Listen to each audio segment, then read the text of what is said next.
Welcome to Fairy Tale Corner. शहजादी ज़ारा और जादुई चोटी। एक दफ़ा का जिक्र है, एक सरसब्ज़ वादी में एक छोटी सी बादशाहत थी जिसका नाम था नूरपुर। इस बादशाहत का बादशाह बहुत मेहरबान था और उसकी इकलौती बेटी थी शहजादी ज़ारा। ज़ारा की खूबसूरती की धूम दूर दूर तक फैली हुई थी। उसकी आंखें गहरे नीले तारों की तरह चमकती थीं और सबसे हैरानकुन चीज़ उसके बाल थे, सोने जैसे चमकते हुए लंबे बाल जो उसकी कमर से भी नीचे तक जाते थे। लेकिन राज ये था कि हर रात जब वो सो जाती, उसके बाल खुद ब खुद तकरीबन 1 फुट लंबे हो जाते। सुबह उठते ही उसे खुद उन्हें संभालना पड़ता।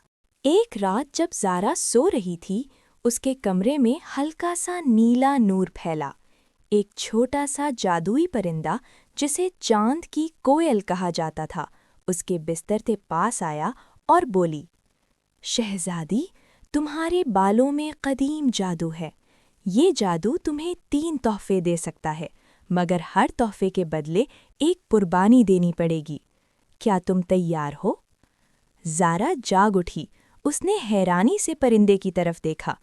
कौन सी कुर्बानी? पहला तोहफा, सबको सच बोलने की ताकत। दूसरा, हर जख्म को फौरी ठीक करने की ताकत। तीसरा, एक शख्स को सारी जिंदगी के लिए खुश रखने की ताकत। और वो सब खुशी से रहने लगे।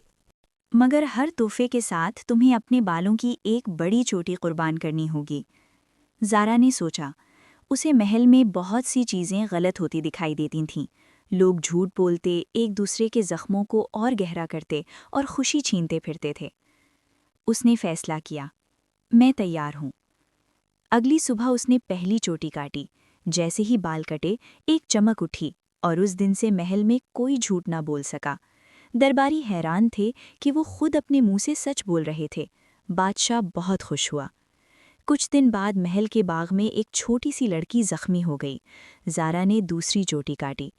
उसने लड़की के जख्म पर हाथ रखा तो जख्म फौरन मुंदमिल हो गया। पूरे बादशाहत में ये खबर फैल गई कि शहजादी के हाथों में शिफा है। अब सिर्फ एक चोटी बाकी थी। एक दिन एक मुसाफिर आया, एक जवान लड़का जिसका नाम था रेहान। वो बहुत उदास था। उसने बताया कि उसकी माँ बहुत बीमार है और वो उसे खुश नहीं कर पा रहा। वो हर वक्त रोती रहती है। ज़ारा ने उसकी बात सुनी। उसका दिल पसीज गया। वो समझ गई कि आखिरी तोहफा इसी के लिए है। रात को वो चांदनी में बाग में गई।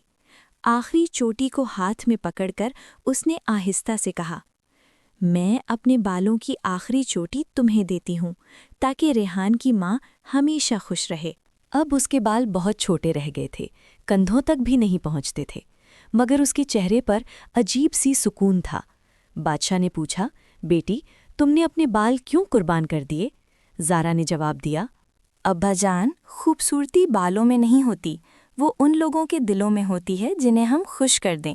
मेरे बाल तो जादू थे, मगर अब असल जादू मेरे फैसलों में है। इस दिन से नूरपुर में कोई झूठ ना बोलता था, कोई जख्मी ना रहता था और हर शख्स के दिल में एक छोटी सी खुशी ज़रूर रहती थी, जैसे ज़ारा ने अपनी आखिरी चोटी देकर सबको एक तोहफा दे दिया हो। रेहान अक्सर महल आया करता। वो और ज़ारा साथ बैठकर कहानियाँ सुनाते और ज़ारा के छोटे बाल अब भी हवा में हल्के से लहराते, जैसे वो कह रहे हों, अगरचे ये छोटे हैं लेकिन इनका जादू अभी भी जिंदा है।